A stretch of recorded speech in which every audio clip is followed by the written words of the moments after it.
অল্প টাকাতেও সংসারকে সুন্দরভাবে চালানো যায়।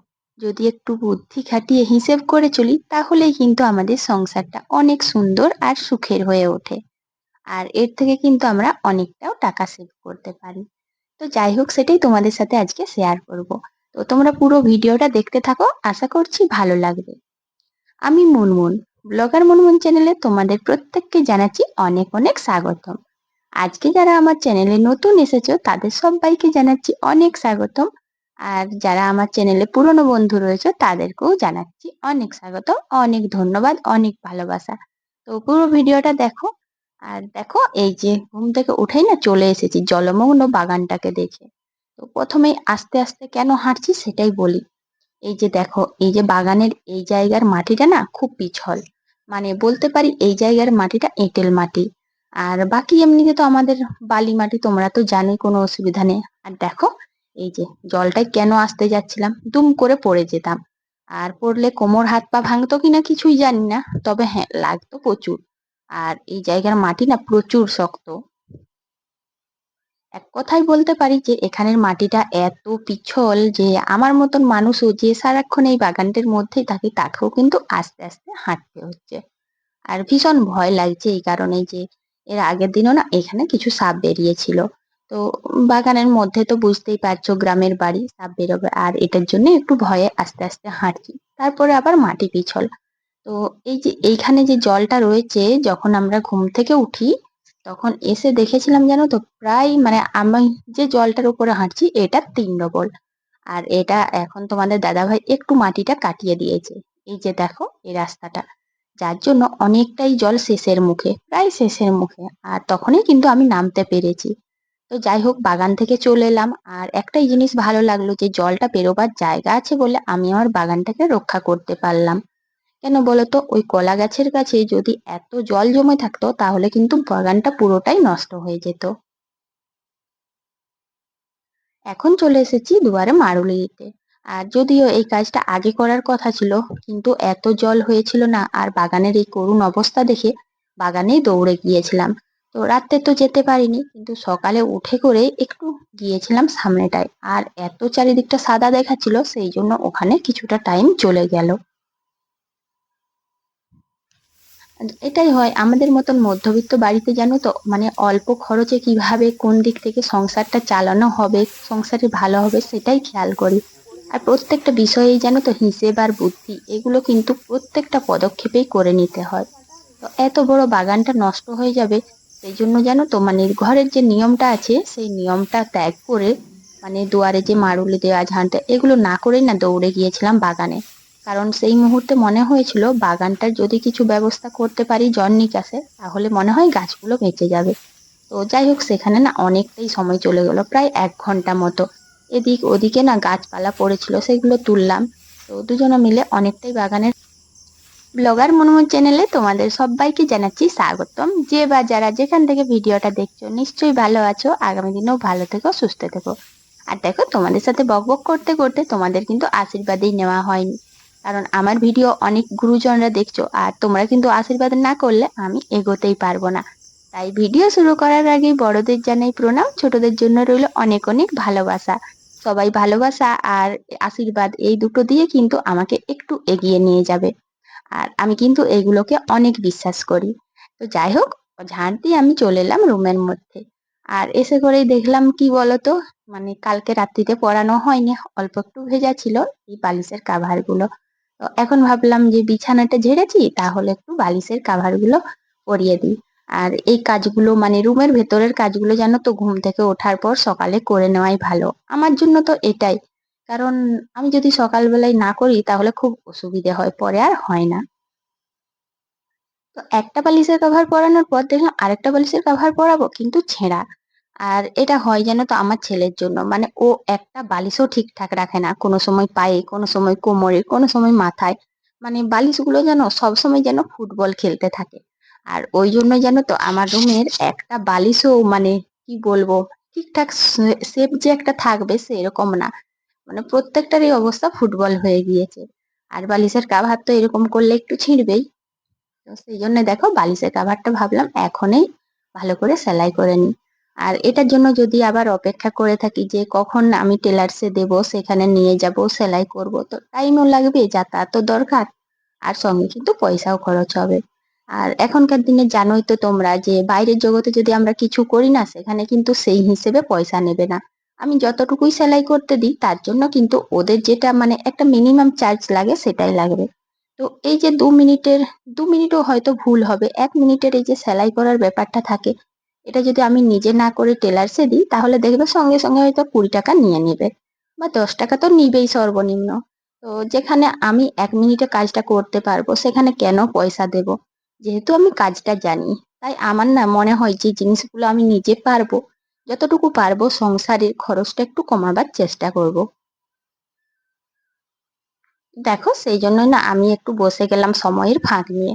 আর অন্যান্য কাজ তো থাকবেই, তবে এটাও কিন্তু সংসারে দরকার। কাজের মধ্যে যতটুকু পারবো আমরা যদি খরচ কমাতে পারি, একটু হিসেব করে বুদ্ধি করে চলি, তাহলে কিন্তু সংসারটা আমাদের অনেক সুখে স্বাচ্ছন্দ্যে সচ্ছল বালিশের কাভারগুলো পরিয়ে ভালো করে দেখো এদিক ওদিক একটু হাতে পিঠে পিঠে একটু সেট করে নিলাম।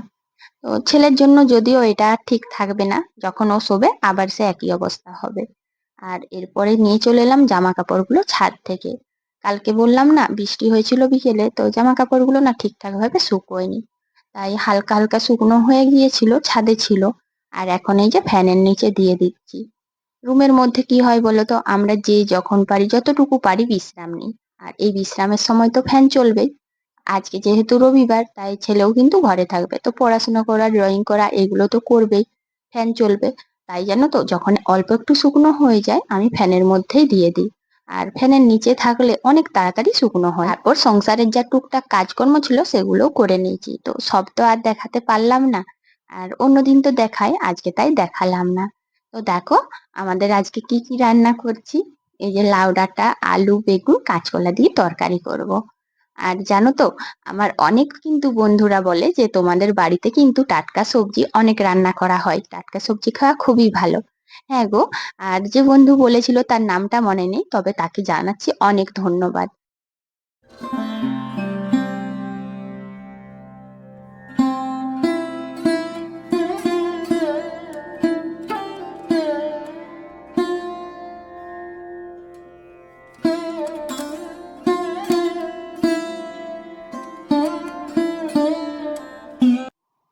এই লাউ ডাঁটার তরকারিটা করছি শুধু জিরে আর আদা দিয়ে, জিরে বাটা আর আদা বাটা, ব্যাস এটা দিয়ে রান্না করছি, এতে অন্য কিছু মেশাচ্ছি না। আর ওই যে দেখো কলা ফুল একটু ছিল, সেটাকে সেদ্ধ করে নিয়েছি একটু আলুর সাথে, খুব কম ছিল তো তাই।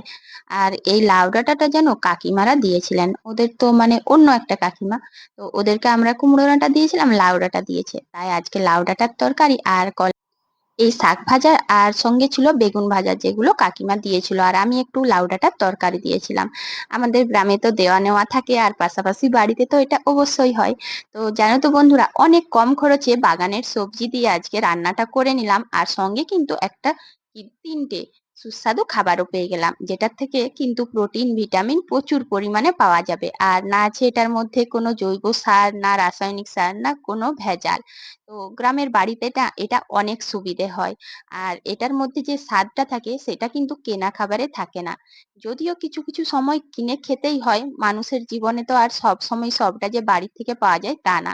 তবুও জানো তো এইভাবে চেষ্টা করলে আমাদের সংসারগুলো কিন্তু খুব সুন্দরভাবে চালাতে পারি, খরচটা অনেকটাই কম হয়। আমাদের মতন ফ্যামিলিতে যেখানে টাকার রোজগার খুব কম হয়, সেই সমস্ত সংসারে অল্প একটু যদি আমরা একটু হিসেব করে চলি তাহলে কতটাই না সুন্দর হয়। তো দেখো এখন দুপুর বেলায় খাওয়া দাওয়ার পর সব কাজ সেরে চলে এসেছি, আর এসে দেখি না ছেলে তো ড্রয়িং করতেই পারছে না, ও অনেকটা ঝুঁকে ড্রয়িং করছে। আর এখন কিন্তু ঝুঁক ধরেছে, মা আমার টেবিলটা ঠিক করে দাও। তো ওর টেবিল ঠিক করতে বসে গেলাম। দেখো ছেলের এই যে পড়ার টেবিলের না এই যে নাট যেগুলো ছিল মানে স্ক্রু নাট সমস্ত কিছু না খুলে খুলে পড়ে যাচ্ছে, অনেক লুজ। ওই যে কথায় আছে না, বাইরের থেকে জিনিস কিনলে এরকমই হয়। আর বাইরের জিনিস কিনেছিলাম, এটা কিনেছিলাম ফ্লিপকার্ট থেকে, আর জিনিসটা খুবই ভালো, তবে কি এই কিছু কিছু জিনিস থাকে যেগুলো পরে আরেকবার আমাদেরকে ঠিক করে নিতে হয়। তো স্ক্রুটা না খুব ঢিলে হয়ে গেছিল। আর মানে স্ক্রু গুলো ঢিলে হয়ে গেছিল, নাট গুলোও পড়ে গিয়েছিল, কোনোটার ছিল না যখন দিয়েছিল। কি করব? তাই দেখো তখন তো কদিন চললো, এখন খুলে যাচ্ছিল বলে তো এটার জন্য আবার কি অন্য কিনবো বা আবার অন্য কোথাও নিয়ে যাব ঠিক করাতে, তাই অত ঝুট ঝামেলায় না গিয়ে একটু আমি চেষ্টা করলাম যে যদি পারি। তাই সবগুলো দেখো কিছু কিছু খুললাম, আর কিছু না আনা ছিল স্ক্রু করব বলে, মানে এটাই ঠিক করব ভেবেছিলাম। তো এখন দেখো সবগুলোই ভালো করে টাইট করে নিলাম। আর স্ক্রু নাট এগুলো যদি টাইট করে না রাখি তাহলে কোনোভাবেই না ছেলে পড়তে পারছিল না। বিশেষ করে ড্রয়িং করার সময় জানো তো অনেক অসুবিধে হচ্ছিল। আর দেখো আমি ভালো করে টাইট করে দিলাম। তো অনেকটা আস্তে আস্তে সময় নিয়ে করতে হলো, কারণ কোনো দিকে এবড়ো খেবড়ো ভাবে লাগানো হয়ে গেলে ওটা আবার ভেঙে যাবে। তো দেখো খুব ভালোভাবে শক্ত করে লাগিয়ে নিলাম। আর এই যে আমি স্ক্রু গুলো রেখেছিলাম কৌটোটার মধ্যে, এই যে ক্যারামের যে গুটিগুলো ছিল এটার মধ্যে যাতে না হারিয়ে যায়, অনেকদিন আগে থেকেই রেখেছিলাম, আজ কিন্তু খুব কাজে লাগলো। তো এটা জানো তো একটু হিসেব করলাম বলেই হলো, না হলে এখানেও কিন্তু অনেকটা টাকাই খরচ হতো।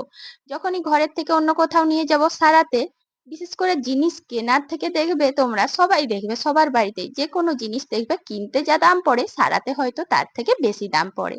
তো ওটা সারানোর পরে হঠাৎ করে দুমদাম শব্দ শুরু হলো, আর বাইরে এসে দেখি কাণ্ড। এই যে দেখো তোমরা তো বুঝতেই পারছো, ওই যে আমাদের টিনের ওপরে যে ছাদটা রয়েছে ওখানটায় বসে রয়েছে। আর এদের উপদ্রব কি বলবো, শেষেই হচ্ছে না। তো আজকের ভিডিওটা বন্ধুরা কেমন লাগছে অবশ্যই কমেন্ট করে বলবে, আর নতুন বন্ধুরা কিন্তু অবশ্যই পাশে থেকো আর একটা লাইক কমেন্ট করো। তো দেখো এই যে সারা দিন এই 4-5টা হনুমান পাশাপাশি থাকবেই আর টিনের ওপর ঝাঁপাবে। তো দেখো আস্তে আস্তে এসে করে এখন ওই যে সজনে গাছটা আছে ওখানে পাতাগুলো খাবে। তো সত্যি এই হনুমানগুলো হঠাৎ এমন শব্দ করে না ভয় পেয়ে যায়।